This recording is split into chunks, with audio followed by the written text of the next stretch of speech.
মাই dear students, welcome back.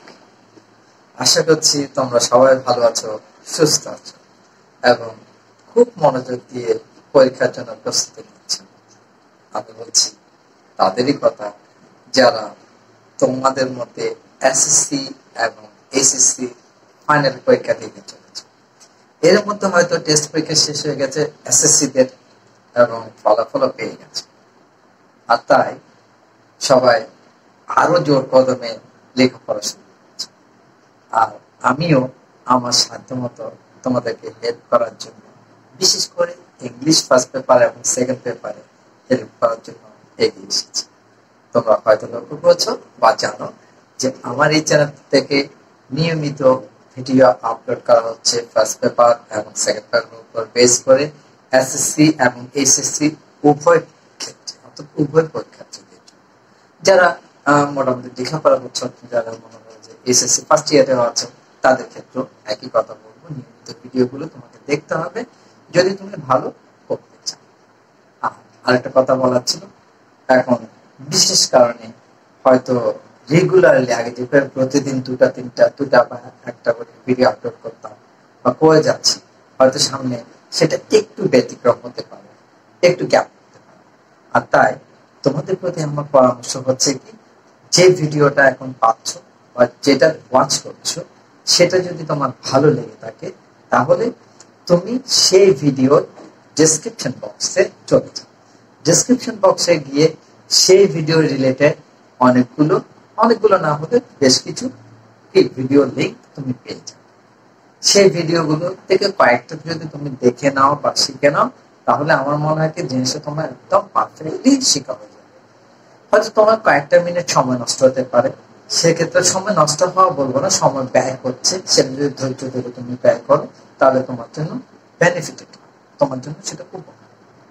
আর যেমন মনে করো তুমি আজকে ন্যারেশন দেখছো, ন্যারেশন এটা দেখার পরে যদি তোমার ভালো লেগে থাকে তাহলে ন্যারেশন এই ভিডিওর ডেসক্রিপশন বক্সে চলে যাবে বা ডেসক্রিপশন বক্সে গিয়ে দেখবে, সেখানে অনেকগুলো ভিডিও লিঙ্ক দেওয়া আছে ন্যারেশন রিলেটেড, এবং সেখানে নিয়মকানুন সম্পর্কে বেশ কিছু ভিডিও আছে। তবে মানে মূল যেগুলো নিয়মকানুন সেই সম্পর্কে স্পেশালি নামকরণ করা হয়েছে, সেটা কিসের উপর বেস করে লেখা, ঠিক আছে? তো যেমন আজকে যে ভিডিওটা আমি তোমাদের জন্য আপলোড করতে যাচ্ছি, সেই ভিডিওটা বিশেষ করে ন্যারেশনের সবগুলো নিয়মকানুন এখানে আমি নিয়ে আসার চেষ্টা করছি। আমার যতটুকু মনে আছে সবগুলো তোমাদেরকে বুঝিয়ে দেবো। আর তাই তোমাদের প্রতি আমার একটা পরামর্শ থাকবে, এই ভিডিওটা কোনো রকম স্কিপিং না করে পুরোপুরি দেখার জন্য। তুমি যদি স্কিপ করে দেখো তাহলে হয়তো তুমি খুব ইম্পর্টেন্ট কিছু নিয়ম হারিয়ে ফেলতে পারো বা মিস করতে পারো। সুতরাং পুরো ভিডিও মনোযোগ দিয়ে দেখার জন্য অনুরোধ করছি। তারপর আর একটা জিনিস তোমাদের বলা হচ্ছে, যেমন মনে করো তুমি প্যারাগ্রাফ লিখছো, একটা প্যারাগ্রাফ আমি নোট করে দিচ্ছি, সেটা তখন তুমি সেই প্যারাগ্রাফের ডেসক্রিপশন বক্সে চলে যাবে। সেই ডেসক্রিপশন বক্সে গিয়ে আর দেখবে কি আরো কিছু সেই অন্য প্যারাগ্রাফ দেওয়া আছে, সেখান থেকে তোমার যেটা প্রয়োজন মনে হয় তুমি সেটা দেখে নিতে পারো, নোট করে নিতে পারো। আর এটাও হয়তো লক্ষ্য করেছো যে আমি যতগুলো এই ধরনের প্যারাগ্রাফ বলো, ইমেল বলো, লেটার বলো, কম্পিটিশন বলো, যা নোট করে দিচ্ছি সবগুলো অ্যাপ্রোপ্রিয়েট হচ্ছে এবং মানে কি বলবো, ইনফরমেটিভ এবং অ্যাপ্রোপ্রিয়েট এবং সব, যাতে করে তোমরা পড়া মাত্র কয়েকবার যদি পড়ো খুব সহজে বুঝতে পারবে, খুব সহজে শিখতে পারবে এবং দীর্ঘদিন মনে রাখতে পারবে। সুতরাং আমার মনে হয় ইংলিশের জন্য তোমার এই একটা চ্যানেলই বেস্ট। আমার মনে হয় যদি মনে করে কি হ্যাঁ এখানে থেকে তুমি সবকিছু শিখে ফেলতে পারছো, বুঝতে পারছো, তাহলে চ্যানেলটা সাবস্ক্রাইব করে তুমি শিখতে থাকো, পড়তে থাকো, বুঝতে থাকো। আর যদি তোমার ভালো না লাগে তাহলে তুমি স্কিপ করে যেতে পারো বা চ্যানেলটা আনসাব করে চলে যেতে পারো, এটা আমার কোনো কিছু বলা যায়। তবে পুরো ভিডিও কোনো রকম স্কিপিং করা ছাড়া দেখার জন্য বারবার করে অনুরোধ করা হচ্ছে। আমারও মনে হচ্ছে যে ইংলিশ শেখার জন্য তোমাদেরকে আমি প্রথম থেকে বলে আসছি, যদি ইংরেজি যদি পারফেক্টলি তোমাকে শিখতে হয়, দীর্ঘদিন মনে রাখতে হয়, বুঝতে হয়, তাহলে তোমার ভোকাবুলারি ছাড়া অল্টারনেটিভ কিছু। ফার্স্ট অফ অল তোমাকে ভোকাবুলারি অর্থাৎ ওয়ার্ড মিনিং শিখতে হবে। এরপরে তোমার কি আসছে, গ্রামার। আর আমি গ্রামার রিলেটেড যা কিছু আছে সবকিছু এমন ভাবে বুঝিয়ে দিচ্ছি, তুমি যদি মনোযোগ দিয়ে একটু দেখো, তুমি যদি নতুনও হয়ে থাকো, আমার মনে হয় তোমার জিনিসটা একদম পারফেক্টলি শেখা হয়ে যাবে। তবে যেটা দরকার সেটা হচ্ছে মনোযোগ, ধৈর্য, আর কোন রকম স্কিপিং করা ছাড়া পুরো ভিডিওটা দেখা। আজকেও সেই ভিডিও তোমাকে দেখার জন্য অনুরোধ করছি, কোন রকম স্কিপিং করা ছাড়া। ন্যারেশনের উপর শেখাচ্ছি, যাকে তোমরা বলতে প্রশ্ন যেটা দেওয়া থাকে চেঞ্জ দ্য ন্যারেটিভ স্টাইল। তো এখানে সমস্ত নিয়ম কানুন আমি নিয়ে আসার চেষ্টা করছি। চলো শুরু করছি।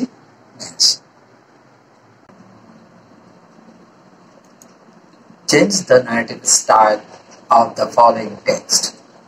যদিও এখানে টেক্সটের কথা বলা হচ্ছে, আমি টেক্সটে যাওয়ার আগে ন্যারেশন করার জন্য যে সব সিস্টেম বা রুলস তোমার জানা থাকা দরকার সেটা আগে আলোচনা করার চেষ্টা করছি।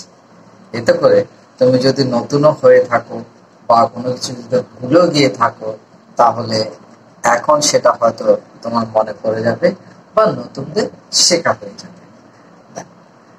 ন্যারেশন অথবা ডাইরেক্ট অ্যান্ড ইনডাইরেক্ট স্পিচ, এটা কিভাবে চেঞ্জ করতে হবে? ফার্স্ট অফ অল তোমাকে জানা থাকতে হবে কাইন্ডস অফ সেন্টেন্স, অর্থাৎ বাক্যের প্রকার। তো এখানে দেখো, বাক্য জানার জন্য বা কিভাবে বুঝবে কোনটা কোন ধরনের সেন্টেন্স, সে বিষয়ে আগে তোমাকে একটু নজরদারি করতে হচ্ছি বা সে বিষয়ে তোমাকে একটু আলোকপাত করছি, বুঝিয়ে দেওয়ার চেষ্টা করছি। অ্যাসার্টিভ সেন্টেন্স, সাধারণত অ্যাসার্টিভ সেন্টেন্স শুরু হয় সাবজেক্ট দিয়ে এবং সাবজেক্টের পর ভার্ব থাকে, তারপরে ডট ডট বা এক্সটেনশন। তো অ্যাসার্টিভ সেন্টেন্সকে সাধারণত দুভাগে ভাগ করা হয়েছে, অ্যাফার্মেটিভ সেন্টেন্স আর নেগেটিভ সেন্টেন্স। অ্যাফার্মেটিভ সেন্টেন্সটা দেখো, যে the cow gives us milk, affirmative sentence, গরু আমাদেরকে দুধ দেয়। নেগেটিভ সেন্টেন্স কি? They do not play cricket, তারা ক্রিকেট খেলে। তো এখানে না বোঝাচ্ছে বলে, না বোধক বাক্য বলে সেটা নেগেটিভ সেন্টেন্স, এটা হা বোধক বা বর্ণনামূলক বাক্য বলে সেটা অ্যাফার্মেটিভ সেন্টেন্স। দেখো, এরপরে ইন্টারোগেটিভ সেন্টেন্স তুমি কিভাবে বুঝবে?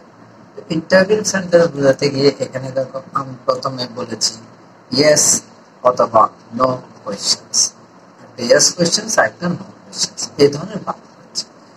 যে সেন্টেন্স গুলো বিগিনিং উইথ এ ভি বা অক্সিলিয়ারি ভার্ব অথবা বি ভার্ব, যেমন am, is, are, was, were, do, does, did, অথবা have, has, had, shall, will ইত্যাদি দিয়ে শুরু হয়, সেগুলো তুমি বুঝে নেবে বা ধরে নেবে ইয়েস নো কোয়েশ্চেন্স, অর্থাৎ সেগুলো হ্যাঁ অথবা না দিয়ে উত্তর দেওয়া যায়। যেমন এখানে একটা প্রশ্ন দিয়েছি যে ডু ইউ প্লে ক্রিকেট, তুমি কি ক্রিকেট খেলো? তুমি এই প্রশ্নের উত্তরে ইয়েস অথবা নো দিয়ে, যেমন এটার হয়তো আনসারটা দিতে পারে কিভাবে, ইয়েস অথবা নো দিয়ে একটু উত্তরটা দিতে পারে। ঠিক আছে? তাই এই ধরনের প্রশ্নগুলোর নাম হচ্ছে ইয়েস নো কোয়েশ্চেন। এরপর দেখো ইনফরমেশনাল কোয়েশ্চেন্স, এটা কিভাবে বুঝবে? বিগিনিং উইথ WH, যেমন who, which, where, why, how, where. Where এখানে দুইবার হয়ে গেছে, তুমি এখানে একবার লিখবে। Where, when, whose, whom, what ইত্যাদি। কেমন? এখানে একটা অ্যাকসেপ্ট দিয়ে দাও, তাহলে এটা বোঝা যাবে কি অ্যাকসেপ্ট ইত্যাদি। যেমন হু আর ইউ, তুমি কে বা তোমরা কারা। এখানে দেখো, এই প্রশ্ন উত্তরের জন্য তোমাকে একটা ইনফরমেশন দিতে হবে। এখানে ইয়েস অথবা নো বলে উত্তরটা দেওয়া যাবে না, এখানে উত্তরটা দিতে হবে কিভাবে? যেমন মনে করো বলতে পারো আই এম রাজীব, আমি রাজীব, অথবা এভাবে বলতে পারো আই এম এ স্টুডেন্ট, আমি একজন ছাত্র বা ছাত্রী। ওকে, তো এই যে ইনফরমেশনটা দিতে হচ্ছে বলে এটার নাম হচ্ছে কি ইনফরমেশনাল কোয়েশ্চেন্স। ঠিক আছে?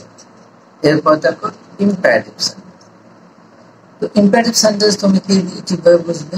ইম্পারেটিভ সেন্টেন্স সাধারণত শুরু হয় ভার্ব দিয়ে শুরু হয় এবং এরপরে সাধারণত অবজেক্ট থাকে, এরপর এক্সটেনশন থাকতে পারে। যেমন মনে করো ডু দা সাম, এখানে ডু প্রথমটা কি ভার্ব, এরপর দা সাম হচ্ছে অবজেক্ট।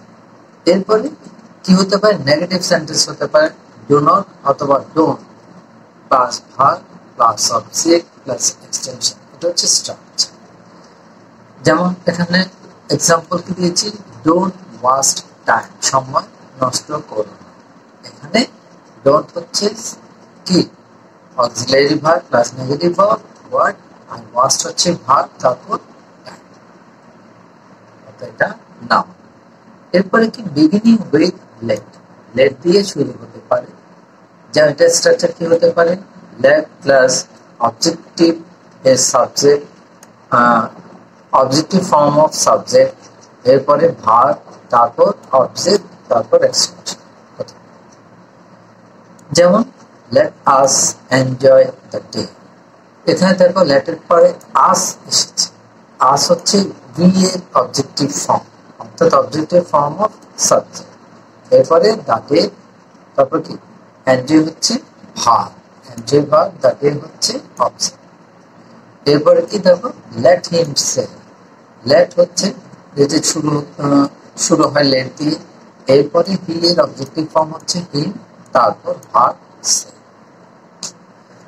আবার কি হতে পারে, beginning with always or never, always দিয়ে দেখো অলওয়েজ স্পিক দ্য ট্রুথ, সদা সত্য কথা বলবে, এখানে কি দিয়ে শুরু হচ্ছে, অলওয়েজ দিয়ে শুরু হয়েছে।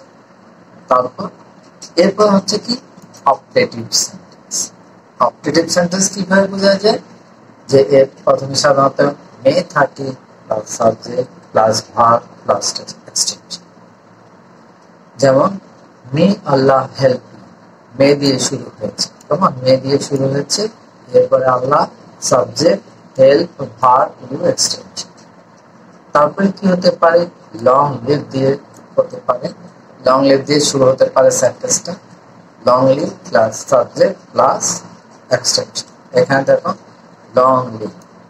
লং লিভ, এরপরে আমার প্রেসিডেন্ট হচ্ছে কি সাবজেক্ট, তারপর এক্সটেনশন থাকলেও থাকতে পারে। তারপর দেখো would that plus subject plus extension, would that I could be a child, আমি যদি আবার শিশু হতে পারি। এই ধরনের সেন্টেন্স গুলো ইম্পারেটিভ সেন্টেন্সের আওতায় পড়ে। তারপর কি had plus subject plus extension, যেমন বলছে কি had I been a poet, তারপরে এক্সক্লামেটর সেন্টেন্সের স্ট্রাকচার কিরকম, যেমন দেখো alas I am undone। তবে এখানে আরেকটা জিনিস তুমি মনে রাখতে পারো, যে এক্সক্লামেটরি সেন্টেন্স তুমি যদি সেন্টেন্সটা একটু লক্ষ্য করে দেখবে কি সেন্টেন্সের শেষে এই ধরনের একটা এক্সক্লেমেশন মার্ক থাকে, আর সেটা হচ্ছে এক্সক্লামেটরি সেন্টেন্স। তাহলে এইবার আসছি যে কি কি চেঞ্জেস আছে ন্যারেশনের মধ্যে, অথবা চেঞ্জ দ্য ন্যারেটিভ স্টাইল করতে গেলে কি কি জিনিস তোমাকে চেঞ্জ করতে হয়। যেমন এখানে বলছে কি রিপোর্টিং ভার্ব চেঞ্জ, অর্থাৎ রিপোর্টিং ভার্বের পরিবর্তন হয়। সেটা কি হয়, সে টু থাকলে হয় টেল, সেজ টু থাকলে হয় টেলস, সেড টু থাকলে হয় টোল্ড, সেড থাকলে সাধারণত এখানে বলছে কি টোল্ড হয়, তবে একবারের পর দ্বিতীয়বার যদি বলা হয় থাকে তখন সেখানে হয়ে যাবে কি অ্যাড। এরপর যদি আবার থাকে সেড, তখন সেটা হয়ে যাবে সেড অ্যাগেন এটসেট্রা। ওকে, এরপরটা এভাবে তোমাকে করতে হবে, ঠিক আছে। তারপর কি যদি সেটা কোয়েশ্চেন হয়ে থাকে, এটা ইন্টারোগেটিভ সেন্টেন্স, সেটা তোমার অ্যাসার্টিভ সেন্টেন্সের কথা বলছে, এখানে আমি সেটা লিখলাম না, তুমি মনে রাখতে পারো অ্যাসার্টিভ সেন্টেন্সে সাধারণত কিরকম হয় অ্যাসার্টিভ সেন্টেন্স। এরপর দেখো এই যে কমা এবং ইনভার্টেড কমার স্থলে কি বসে, দ্যাট বসে। আমরা জানি কি কি কি জিনিসের পরিবর্তন হয়, প্রথমে রিপোর্টিং ভার্বের পরিবর্তন হয়, তারপরে কমা এবং ইনভার্টেড কমা উঠে যায়, সেই জায়গায় কি বসে। ঠিক আছে, এই জিনিসটা আগে জানো। তারপরে এটা হচ্ছে কি interrogative sentence, interrogative sentence. Interrogative সেন্টেন্সে যেটা সেড টু থাকে বা সেজ টু থাকে, তখন সেটা পরিবর্তন হয়ে কি হয়ে যায়, সাধারণত আস্কড হয়ে যায়। আর দ্বিতীয়বার যদি হয় তাহলে আস্কড অ্যাগেন, এরকম হয়। এই ক্ষেত্রে কমা আর ইনভার্টেড কমা উঠে গিয়ে সে জায়গায় কি বসে, সাধারণত ইয়েস নো হলে ইফ বসে, অর্থাৎ ইয়েস নো কোয়েশ্চেন আনসার হলে সেখানে ইফ বসবে। আর যদি সে তা না হয় তাহলে ডাব্লিউএস কোয়েশ্চেনের মধ্যে যেই শব্দ দিয়ে ডাব্লিউএস কোয়েশ্চেনটা শুরু হয়েছে, অথবা যে ওয়ার্ড দিয়ে, অর্থাৎ ডাব্লিউএইচ ওয়ার্ড দিয়ে সেন্টেন্সটা শুরু হয়েছে, সেই ডাব্লিউএইচ ওয়ার্ডটা থেকে যায়। তারপরে পরিবর্তনটা সেভাবে হয়ে থাকে, সেটা আমরা যখন এক্সারসাইজ করতে যাব তখন আলোচনা করব। এক্ষেত্রে তুমি মনে রাখতে পারো, সাধারণত এরপরে কি আসে, সাবজেক্ট আসে, সাবজেক্টের পরে ভার্বটা আসে।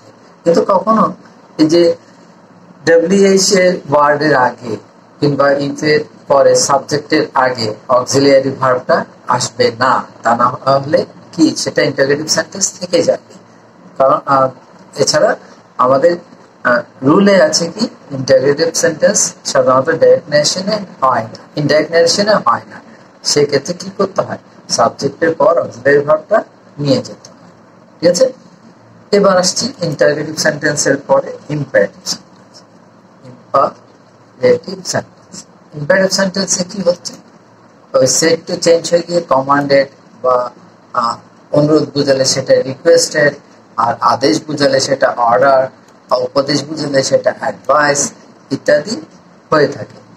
তখন সেক্ষেত্রে কি করতে হবে, কিন্তু তুমি যদি দেখো যে সেটা বোঝাই যাচ্ছে না, এটা কি আদেশ না উপদেশ না অনুরোধ, সেক্ষেত্রে তুমি কি করতে পারো, এই যে বলা হচ্ছে লেটাস থাকলে প্রপোজড বুঝায় বা সাজেস্টেড চেঞ্জ হয়ে, লেটাস চেঞ্জ হয়ে কি হয়ে যাবে, তখন সেখানে প্রপোজ বা সাজেস্টেড হয়ে যাবে।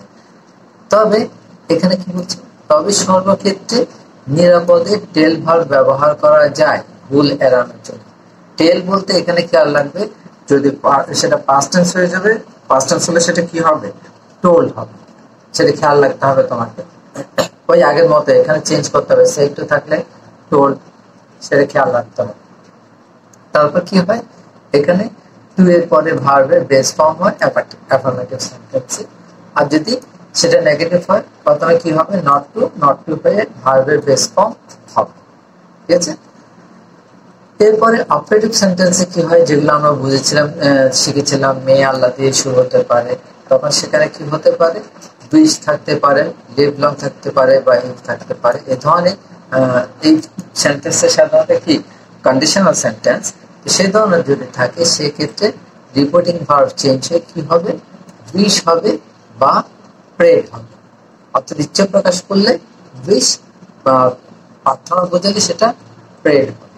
এরপরে কি বসবে, দ্যাট। ওকে, তারপর কি এক্সক্লামেটরি সেন্টেন্স। এক্সক্লামেটরি সেন্টেন্স কিভাবে বলবো, আমরা বলেছিলাম সেন্টেন্সের শেষে একটা এক্সক্লামেশন মার্ক থাকে। সেক্ষেত্রে কি করতে হবে, যে তোমার কমা বা ইনভার্টেড কমা উঠে যাবে, সেক্ষেত্রে কি হবে, এখানে সেটা আমি বলে দিচ্ছি। এখানে হবে কি, যেটা রিপিটিং ভার্ব থাকবে সেটা চেঞ্জ হয়ে কি হবে, এক্সক্লেমড উইথ জয়, অথবা যখন আনন্দ বোঝালে এক্সক্লেমড উইথ জয়, আর দুঃখ বোঝালে এক্সক্লেমড উইথ সরো। এরপরে দ্যাট হয়ে বাকি যেটা চেঞ্জেস থাকে যেভাবে সেটা করতে হবে। ওকে, তারপর কি, এইগুলো তোমার এক্সক্লামেটরি সেন্টেন্স। এবার এখানে ছোট্ট করে এই জিনিসটা দেয়া আছে, দেখো, পার্সন, নাম্বার, নমিনেটিভ, অবজেক্টিভ আর পসেসিভ। আর কিছু চেঞ্জ আছে সেটা আমি বলে দিচ্ছি। এটা দেখো যে ফার্স্ট পার্সন সিঙ্গুলার নাম্বারের ক্ষেত্রে আই হচ্ছে nominative form, me objective form, my possessive form বা অ্যাডজেক্টিভ ফর্ম। তারপর ফার্স্ট পার্সন প্লুরাল নাম্বারে হয় উই, আস, আওয়ার।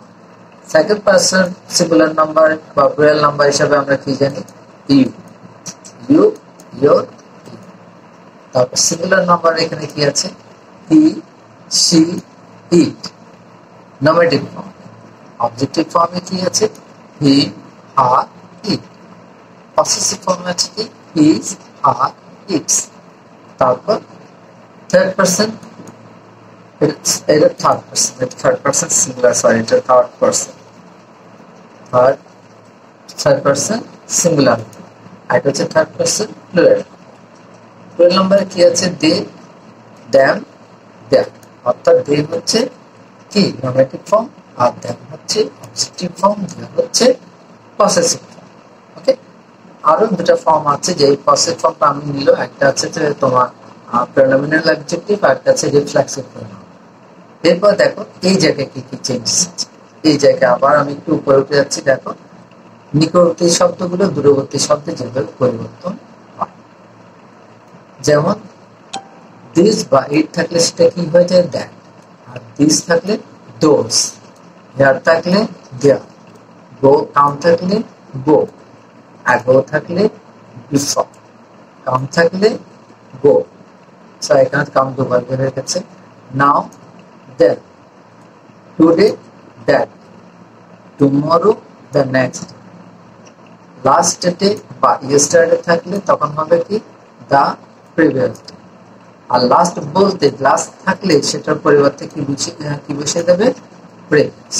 ওকে, এরপরে দেখো অক্সিলারি ভার্ব গুলোর বা বি ভার্ব গুলোর কি কি পরিবর্তন হয়ে থাকে, বা হ্যাভ ভার্ব গুলোর কি পরিবর্তন হয়।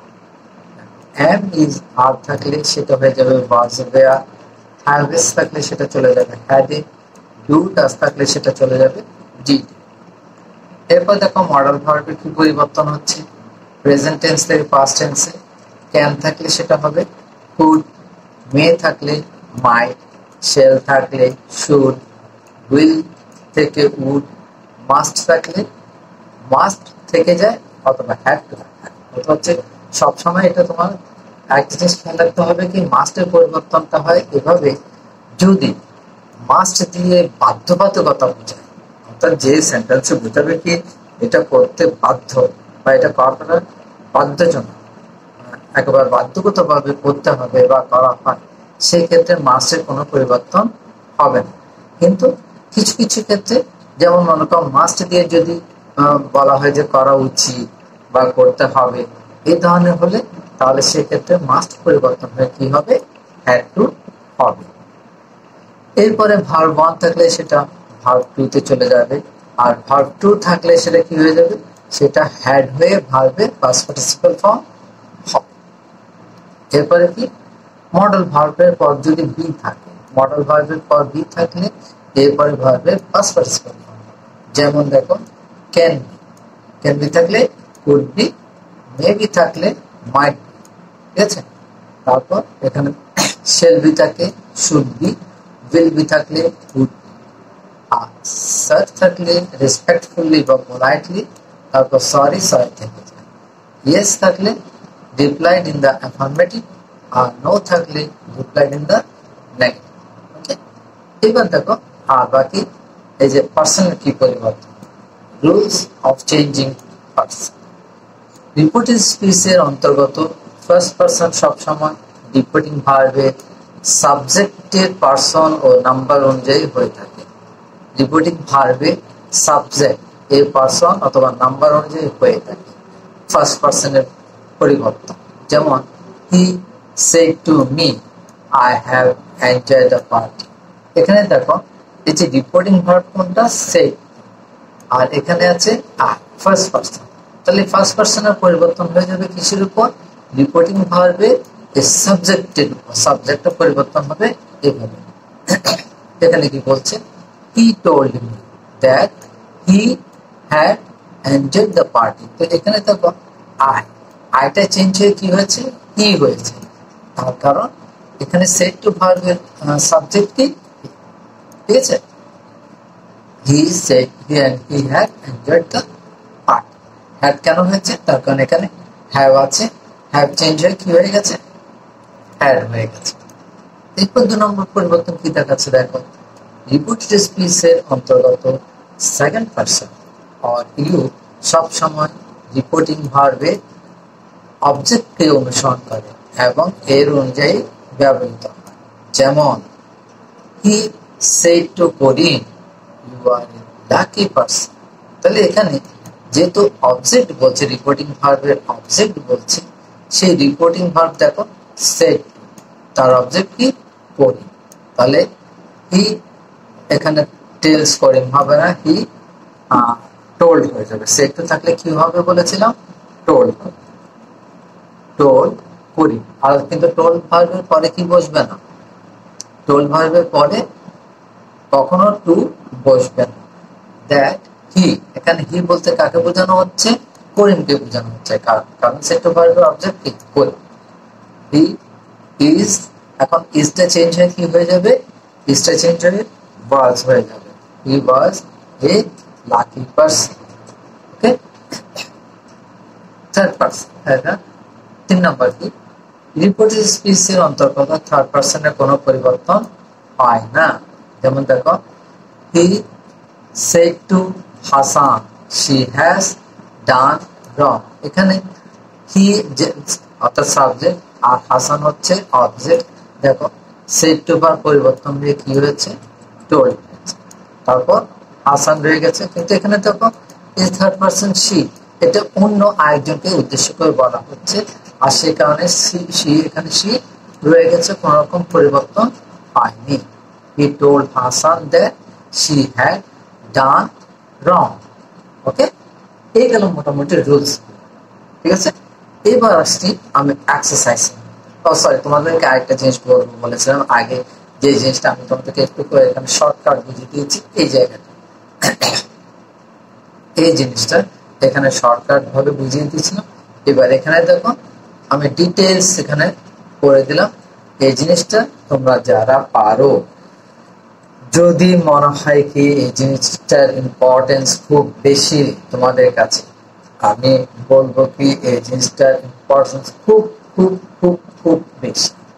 আর সে কারণে তোমরা যদি আমার কথাটাকে গুরুত্ব দাও, তাহলে এই চারটা আগে লিখে ফেলো খাতার মধ্যে, যেভাবে আমি দিয়েছি ঠিক এইভাবে, আর একদম মুখস্থ করে দাও, কোথাও যেন তোমার ভুল ভ্রান্তি না থাকে।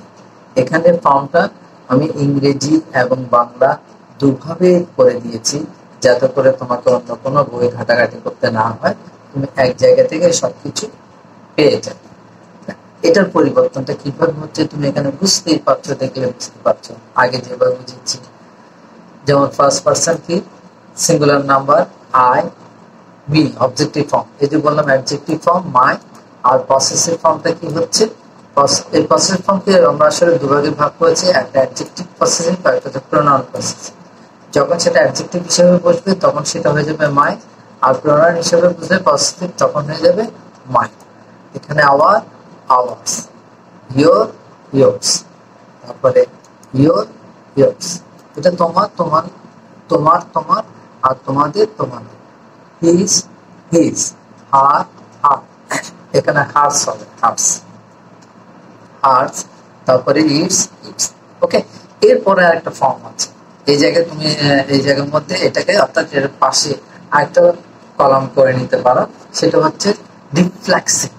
রিফ্লেক্সিভ, এই যে রিফ্লেক্সিভ প্রোনাউনটা কিভাবে লিখবে, যেমন মাই থাকলে সেটা মাই সেলফ হবে, আওয়ার থাকলে আওয়ার সেলফস হবে, SELVES, ইয়োর থাকলে সিঙ্গুলার বুঝলে ইয়োর সেলফ, SELF, আর প্লুরাল হলে ইয়োর সেলফস, SELVES, সেলফ। তারপরে হিজ, এটা হিজ থাকলে হিমসেলফ, তারপরে তার হার থাকলে হার সেলফ, ইট থাকলে ইট সেলফ, দেয়ার থাকলে বা এখানে দ্যাম থেকে দ্যাম সেলফস। ওকে, এটা খুব ইম্পর্টেন্ট একটা চার্ট, আমি বারবার বলছি, এটা সব বইতে এইভাবে দেয়া নেই বা অনেক বইতে দেয়া নেই, সুতরাং তোমরা এটা লিখে নিতে পারো, বাংলাটাও দেয়া আছে। নেক্সট দেখো, এইবার চলে আসছি এক্সারসাইজ, কিভাবে এক্সারসাইজটা করবে। তো আমি এখানে একটা জিনিস তোমাদেরকে বলতে পারি যে তোমরা যদি তোমাদেরকে ভেরিফাই করতে চাও বা যাচাই বাছাই করতে চাও, এতক্ষণ ধরে যে নিয়ম কানুনগুলো আমি তোমাদেরকে বুঝালাম, সেটা যদি একটু যাচাই করতে চাও, তাহলে এই জায়গায় আগে কি নিজেরাই সলিউশনটা করে ফেলো, অর্থাৎ নিজেরাই এই প্রবলেমটা সলভ করো। তারপর তুমি আমার সঙ্গে মিলাতে পারো যে তোমার কতটুকু শুদ্ধ হয়েছে বা কোথায় ভুল হয়েছে, আদৌ ভুল হয়েছে কিনা, আর ভুল যদি হয়ে থাকে কোথায় ভুল হলো, কেন ভুল হলো সেটাও বুঝে নিতে পারো। ওকে, তাহলে চল শুরু করছি। এটা সলিউশন, আনসারটা আমি এবার লিখলাম, জাস্ট এভাবে লিখে দিলাম, কিন্তু পরীক্ষা হলে তোমাকে লিখতে হবে কি answer to the question number search and search যত নাম্বার দেওয়া থাকে সেটা লিখবে। সাধারণত 5 নাম্বার এটা দেওয়া থাকে, তুমি তখন লিখবে কি answer to the question number 5। কিভাবে লিখবে এটা এইভাবে তুমি লিখতে পারো, answer to the question number 5 এইভাবে দিয়ে লিখতে পারো। এবং এই জিনিসটাকে তুমি কি করতে পারো, মাঝখানে সেট করে দিতে পারো, তারপর একটা আন্ডারলাইন করে দিতে পারো। ওকে, এরপর আসে solution. Mother said to Nafi, what was you doing নাও।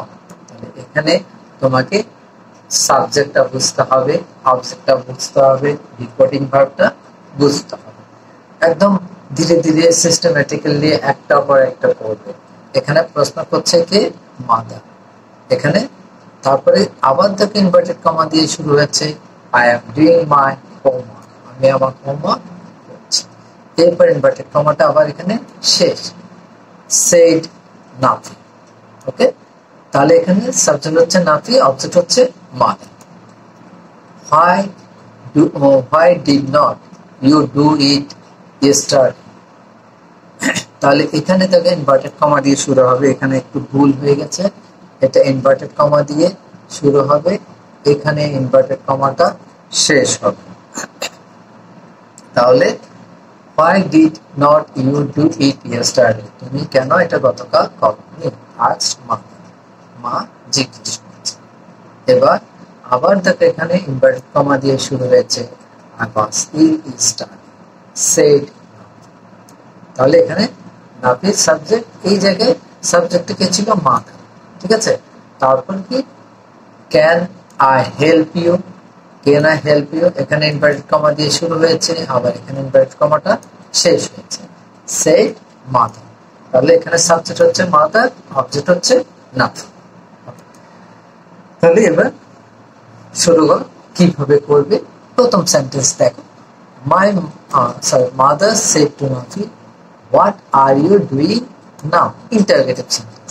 তাহলে এখন সেড টু ভার্ব চেঞ্জ হয়ে কোথায় চলে যাবে, আস্কডে চলে যাবে, যেহেতু পাস্ট টেন্স।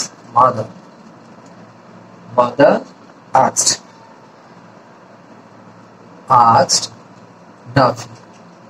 নাফি, এখানে কিন্তু টু হবে না, কারণ লাস্ট ভার্বের পর টু বসে না, আস্কড নাফি।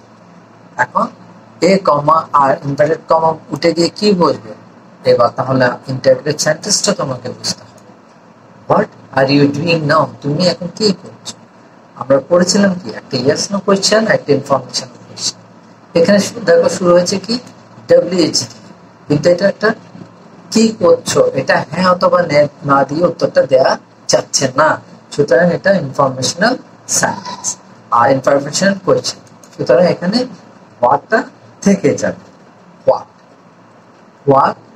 এখন সাবজেক্ট আসবে ইউ, এই সাবজেক্ট ইউ সেকেন্ড পারসন, তাহলে সেকেন্ড পারসন চেঞ্জ হয় কিসের উপর ভিত্তি করে বলেছিলাম, আমরা একটু আগে শিখেছি যে সেকেন্ড পারসন চেঞ্জ হয় রিপোর্টিং ভার্বে অবজেক্টের উপর, ঠিক আছে।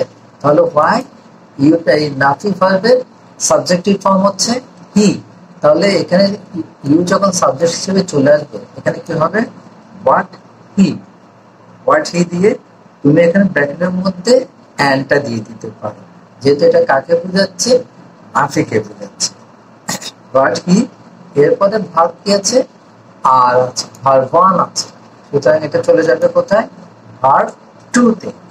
হি এর সাথে ভার্ব টু কি বসবে, সাধারণত ওয়াজ, হোয়াট হি ওয়াজ ডুইং। এখন একটু আগে আমরা পড়েছিলাম নাও থাকলে কি হয়ে যাবে, নাও থাকলে সেটা দেন হয়ে যাবে, দেন ফুল স্টপ, শেষ, এখানে সেন্টেন্সটা শেষ। এরপর থেকে I am doing my homework said Nafi. তাহলে সে কি করলো, এই যে এখানে প্রশ্নটা করলো, এই প্রশ্ন what are you doing now প্রশ্ন করলো, এই প্রশ্নের উত্তরেই কিন্তু সে এটা বললো। মাদার প্রশ্ন করেছিল, মাদার প্রশ্ন করার ফলে নাফি উত্তরটা দিয়েছিল কি I am doing my homework. তাহলে এখানে কি হবে, নাফি রিপ্লাই, যেহেতু উত্তর দিয়েছে রিপ্লাই দ্যাট, রিপ্লাই দ্যাট। তখন এই যে ফার্স্ট পারসন এটা কিছু এবার চেঞ্জ হবে বলেছিলাম, ওই রিপোর্টিং ভার্বের ভার্ব এখানে সেট নাফি আছে, রিপোর্টিং ভার্বের সাবজেক্টের উপর কেন্দ্র করে। তাহলে সাবজেক্ট হচ্ছে এখানে নাফি, সুতরাং এখানে কি হবে said that he, Nafi replied that he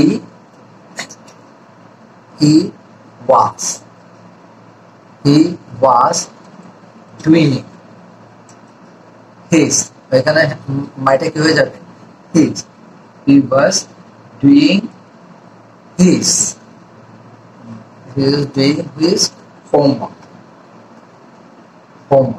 দেখো তাহলে এখানে দেখো এই যে মাই আছে, মাইটা চেঞ্জ হয়ে গিয়ে কি হলো হিজ হলো। ওই যে মাই এটা হচ্ছে কি প্রনোমিনাল অ্যাডজেক্টিভ বা পসেসিভ ফর্ম যেটা বোঝাচ্ছে, এটা হচ্ছে আসলে প্রনোমিনাল অ্যাডজেক্টিভ পসেসিভ ফর্মের মধ্যে।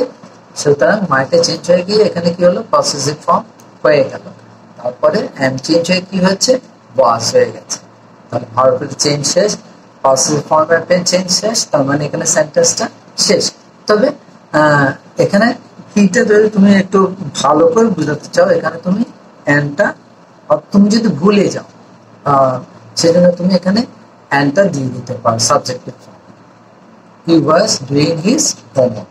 ওকে, এরপর কি বলছে why did not you do it yesterday asked mother। তাহলে মা কি করলো, মা আবারও প্রশ্ন করলো। প্রথমে একটা প্রশ্ন তো এখানে করেছিল what are you doing now, এবার দ্বিতীয়বার আবার প্রশ্ন করছে যে why did not you do it yesterday। তাহলে এখানে মাদার একটা অ্যাগেন শব্দ আসবে, একটু আগে আমি সেটা তোমাদেরকে সেটা শিখিয়ে দিয়েছি। মাদার অ্যাগেন আস্কড, আবার জিজ্ঞেস করলো। তাহলে কি জিজ্ঞেস করলো why, আবার কি দিয়ে শুরু হয়েছে why দিয়ে, WH ওয়ার্ড দিয়ে। তাহলে এখানে whyটা থেকে যাবে, যেহেতু এটা ইয়েস না বোঝাচ্ছে না। why সাবজেক্ট কি হবে তখন হি, হি দিয়ে কাকে বোঝানো হচ্ছে নাফিকে বোঝানো হচ্ছে। সুতরাং এনটা বসিয়ে দাও, why he did not আছে। তাহলে এখানে why past form আছে না, এখানে দেখো did not do past form আছে, অর্থাৎ verb to আছে।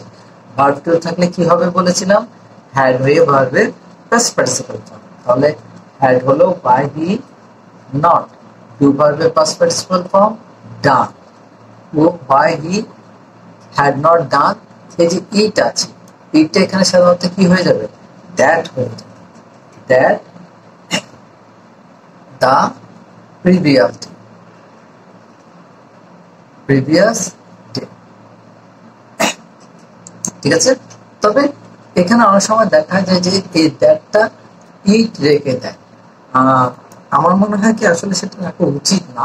তার কারণ হচ্ছে যে আমরা যেহেতু নিয়মে পড়েছি যে ইট নিকটবর্তী শব্দ, সেটা দূরবর্তী শব্দে চলে যাবে। তাহলে প্রিভিয়াস আর ইয়েস্টারডে যেহেতু আছে, এই ইয়েস্টারডে শব্দের জন্য কি চেঞ্জ হবে বলেছিলাম প্রিভিয়াস ডে। ওকে, এটাও হয়ে গেল। এরপরে কি বলবো নাফিয়া, তারপর নিশ্চয় কি করেছে উত্তর দিয়েছে। কি উত্তর দিয়েছে was in yesterday said Nafi. তাহলে নাফিয়া কি করলে এটা আবারও উত্তর দিল। সেটা কিভাবে লিখতে হবে, Nafi replied that I was in, I দিয়ে কি বোঝাচ্ছে সে নাফিকে বোঝাচ্ছে, সাবজেক্টকে বোঝাচ্ছে, রিপোর্টিং ভার্বের সাবজেক্ট। সুতরাং এটা কি হবে হি দিয়ে এখানে এন্টার তুমি দিয়ে দাও। এগুলো কিন্তু তুমি একটু ধীরে ধীরে শেখার চেষ্টা করো। যারা বিষয় যারা জানো তাদের ক্ষেত্রে তো কোনো কিছু বলার নাই। যারা নতুন, তুমি যদি নতুন হয়ে থাকো, নতুন শিখতে যাচ্ছ, এই জিনিসগুলো তুমি এভাবে শিখতে কি দিয়ে কাকে বোঝাচ্ছে তখন তার নামের প্রথম অক্ষরটা বসিয়ে দেবে। হি কি আছে, হি ওয়াজ সিল, ওয়াজ যখন আছে তখন সেটা ভার্বের 2 নম্বর ফর্ম, ফার্স্ট ফর্ম, তাহলে সেটা কোথায় চলে যাবে, হ্যাড। হি হ্যাড, এখন বি ভার্বের ফার্স্ট পার্টিসিপল ফর্ম কি, be. He had been ill, ill yesterday আছে সেটা কি হয়ে যাবে, দা প্রিভিয়াস ডে। ওকে, এতটুকু শেষ হয়ে গেল।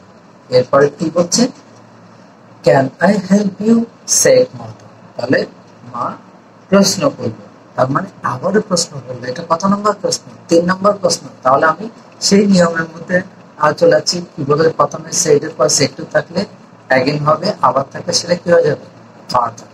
তাহলে মাদার,